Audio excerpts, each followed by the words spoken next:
नमस्कार सर, मेरा नाम राजू है। आजकल जो आप समाज में देखेंगे कि लोन लिया है और ना दे पाए एक ही दो ईएमआई, तो लगता है कि हमने कुछ गलती किया। भाई लिया है तो देना पड़ेगा ना।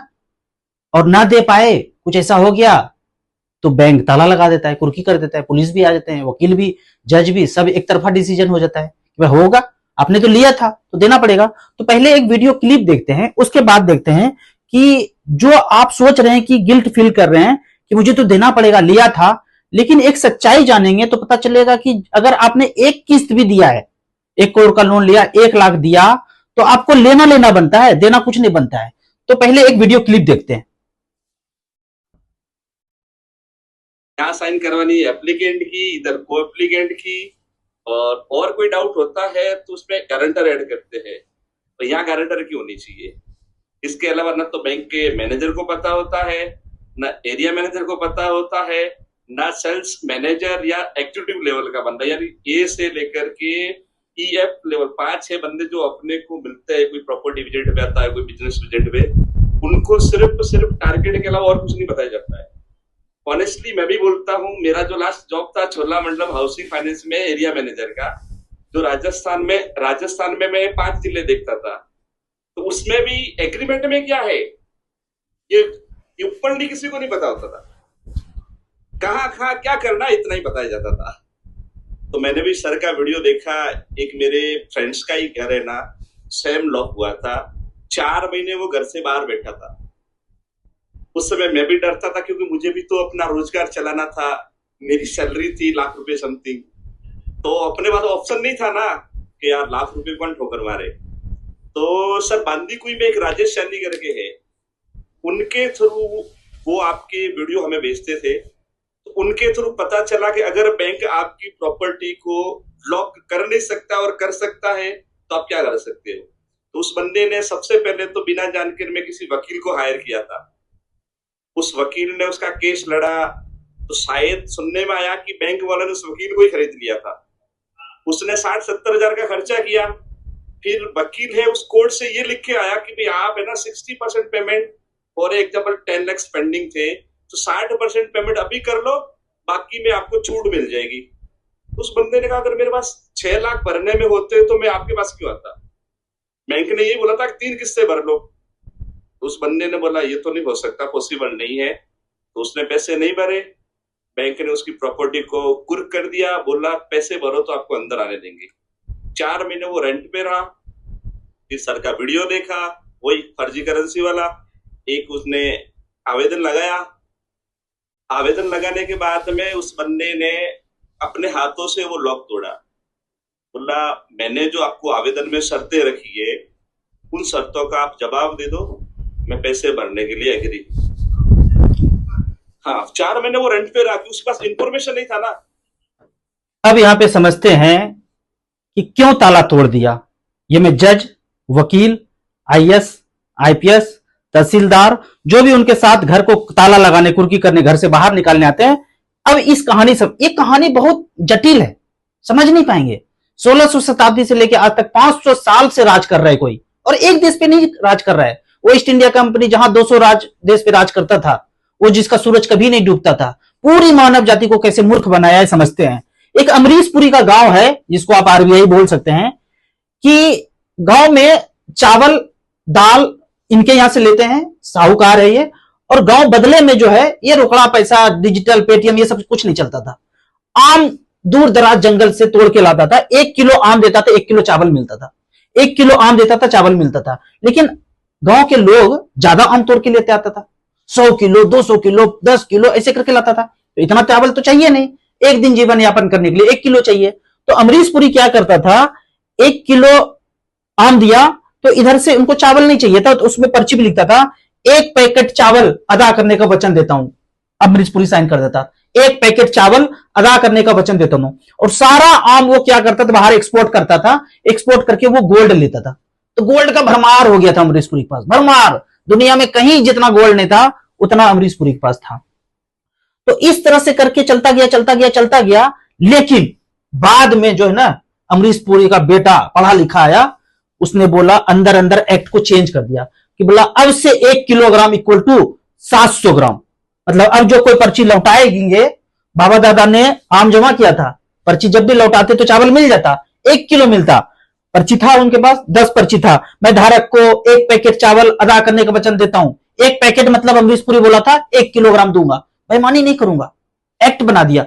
1934 का एक्ट धारा 26 में लिख दिया कि 1 किलो आम के बदले में 1 किलो चावल ही दूंगा, लेकिन लिखूंगा कागज पे 1 पैकेट चावल अदा करने का वचन देता हूं। उनके बेटे ने एक्ट में चेंज किया कि अब से 700 ग्राम इक्वल टू 1 किलोग्राम, मतलब जब अब पैकेट लौटाओगे, कागज लौटाओगे तो मैं 700 ग्राम दूंगा। फिर से एक्ट चेंज किया बेटे ने, बोला अब ये कागज का टुकड़ा लौटाओगे, कागज का मतलब 1 किलो आम हमारे बाबा दादा ने दिया था तो 1 किलो चावल देना चाहिए। पढ़ा लिखा था बंदा, न्यूयॉर्क से, कैम्ब्रिज से पढ़ के आया था बेटा उसका। बोला अब से 200 ग्राम दूंगा, हमारा नियम चेंज हो गया। फिर बाद में बोला 10-20 साल के बाद कि अब से 100 ग्राम दूंगा। फिर 91 में मनमोहन सरकार में बोला कि अब कुछ भी नहीं दूंगा, 0-0, बकवास बंद करो, पर्ची अपने पास रखो, कुछ भी नहीं मिलूंगा, कुछ भी नहीं मिलेगा। इसको थोड़ा सा इस एक्ट से मिलान करते हैं, इसका ये एक्ट यहां पे है, इसका मिलान करते हैं। ब्रिटिश इंडिया एक्ट 14/1818 में सारा सोने का सिक्का, हम सोने के सिक्के में लेन देन करते थे, 10 रुपये सोने के सिक्के को बोलते थे 10 रुपया, और चांदी के सिक्के को बोलते थे 1 रुपया। रुपया मतलब सोने का सिक्का, रुपया मतलब चांदी का सिक्का, चांदी का सिक्का 1 रुपया, सोने का सिक्का 1 तोला 10 रुपया। तो बोला सब जमा कर दो और ये कागज ले दो, मैं धारक को 10 रुपया अदा करने का वचन देता हूं, जब भी कागज लौटाओगे तो लौटा दूंगा। जब सारा सोना ले लिया तो एक्ट में चेंज कर दिया 1862 में, बोला अब से 7 ग्राम लौटाऊंगा, और लौटाता भी था, कागज दिया तो 7 ग्राम देता था, जैसे अमरीश पुरी का बेटा 700 ग्राम देता था। फिर एक्ट में चेंज किया 1940 में, बोलता है अब से 2.6 ग्राम दूंगा, लिया तो था 1 तोला, बेईमानी करने आया हूं, बेईमानी करूंगा, समझ में भी आता है, वे अंग्रेज थे, गुलाम थे, बेईमानी करने आए थे, बेईमानी कर रहे हैं। तो 1940 में एक्ट चेंज किया, 2.6 ग्राम दूंगा, जब भी लौटाते थे 1940 में, 38 में, 45 में, तो 2.6 ग्राम बैंक से मिल भी जाता था।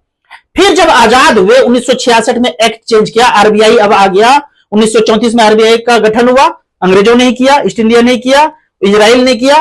फिर एक्ट चेंज किया 1966 में कि अब 10 रुपए का कागज लौटाओगे तो 1.1 ग्राम दूंगा। ये क्यों डिविलेट किया? अब तो आजाद हो गए, अब तो अंग्रेज चला गया, तो इसका मतलब आजादी दिया नहीं, पूर्ण स्वराज दिया नहीं। जो सुभाष चंद्र बोस जी बोलते थे पूर्ण स्वराज, अगर पूर्ण स्वराज मिला होता तो यहां पे जो अटक गए ना, यहीं पे अटका हुआ रह जाता कि 10 रुपया देते तो 2.6 ग्राम मिलता।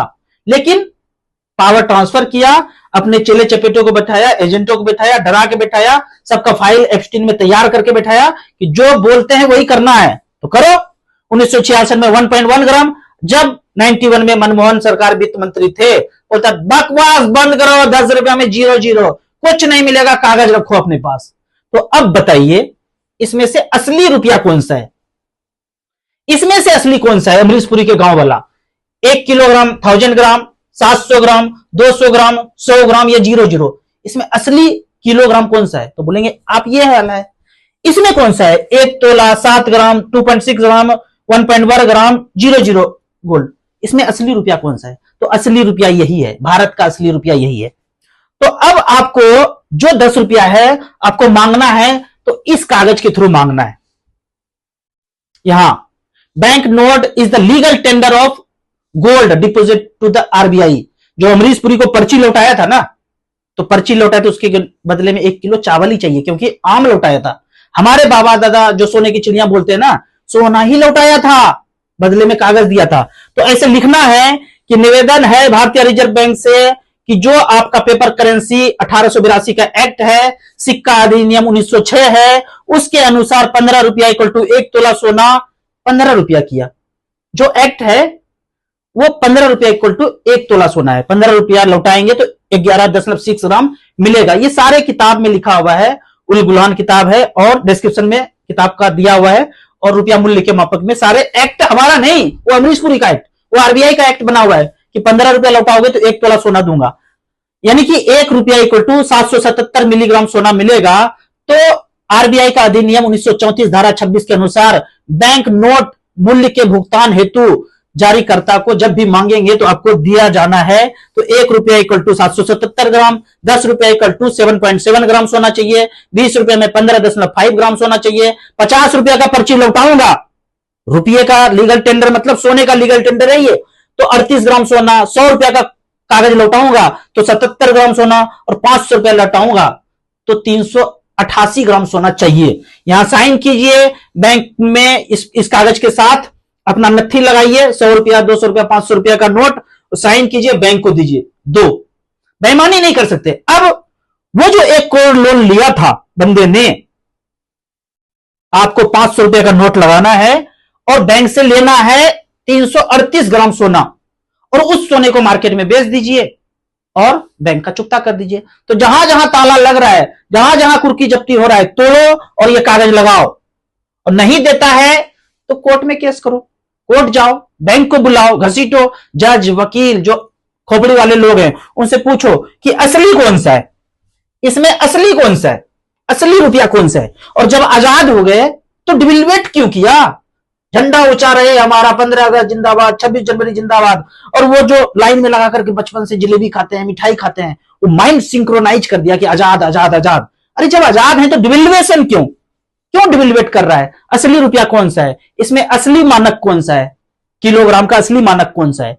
तो आप जब इसको समझेंगे, गहराई में जाएंगे, मांगना शुरू करेंगे, तो ताला कोई लगा नहीं सकता है, और लगा हुआ है तो ताला तोड़ना है। वीडियो को ज्यादा से ज्यादा लोगों को शेयर कीजिए, सरकारी लोगों को शेयर कीजिए, बैंक मैनेजर को शेयर कीजिए, जज, वकील, जो खोपड़ी वाले लोग हैं, आईएएस, आईपीएस, क्योंकि देखिए सब लोग लोन लिए हुए हैं, क्या आईएएस, क्या आईपीएस, क्या जज, क्या वकील। हम गरीब हैं तो 50 लाख 60 लाख का लिए हैं, कोई अमीर है तो 5 करोड़ का लोन लिए हैं। तो उस हिसाब से आपको नोट कागज लगाना है और लीगल टेंडर मांगना है। वो सारे सोना जो है ना इंग्लैंड, इजराइल चला गया है, वो जो फादरलैंड बोलते हैं ना, उसको चला गया है। तो वहां से धीरे धीरे करके लेना है, और कोई भी ताला नहीं लगेगा, क्योंकि आज नहीं रुके तो आने वाले दिनों में रेलवे बिकने वाला है। आरबीआई यूं ही पैसा छाप करके एबीसीडी कंपनी को दे देता है, और वो एबीसीडी कंपनी फादरलैंड इजराइल का है। जितना भी देख रहे हैं, रिलायंस, अदानी, टाटा, बिरला, वो सब इजराइल फादरलैंड का कंपनी है। देखने के लिए, समझाने के लिए कि भाई भारत रत्न है, इसका कंपनी है, वो भरगला रहा है, को मालिक वही है, अंदर बैठा हुआ है। तो आने वाले दिनों में 10 लाख करोड़ आरबीआई से दे देगा, बोलेगा रेलवे खरीद लो। आने वाले, अभी पीछे अब देख रहे हैं, हाईवे खरीद लिया, गंगा तट खरीद लिया, रिवर फ्रंट खरीद लिया, स्कूल खरीदता जा रहा है, हॉस्पिटल खरीदा जा रहा है, सरकारी चीज सब बंद करके पैसा छाप छाप के किसी भी कंपनी को दिया जा रहा है, और ऐसे करके एक्वायर किया जा रहा है। तो धीरे धीरे जागिए और ये कागज लगाइए अपने नियरेस्ट ब्रांच में। 10 रुपया, 20 रुपया, 30 रुपया, 50 रुपया और 100 रुपया अगर लगाते हैं तो आपको 77 ग्राम सोना मिलेगा, मतलब लगभग 8 सिक्का मिलेगा 10-10 ग्राम का। तो 8 सिक्का बेचेंगे, 15 20 से मतलब 12 लाख रुपया लगभग मिलेगा अगर मार्केट में बेचेंगे। तो आपका 100 रुपया 12 लाख रुपया के बराबर है। तो इस तरह से धीरे धीरे समझिए और लोगों में जागरूकता लाइए। लड़ना किसी से नहीं है, बैंक मैनेजर को भी समझाइए, ये वीडियो दिखाइए, समझाइए कि लीगल टेंडर है ना, तो लीगल टेंडर है तो वो दे दो। अमरीश पुरी वाला कहानी सुनाइए, लोगों में चर्चा कीजिए, वीडियो को ज्यादा से ज्यादा लोगों को शेयर कीजिए। Thank you so much.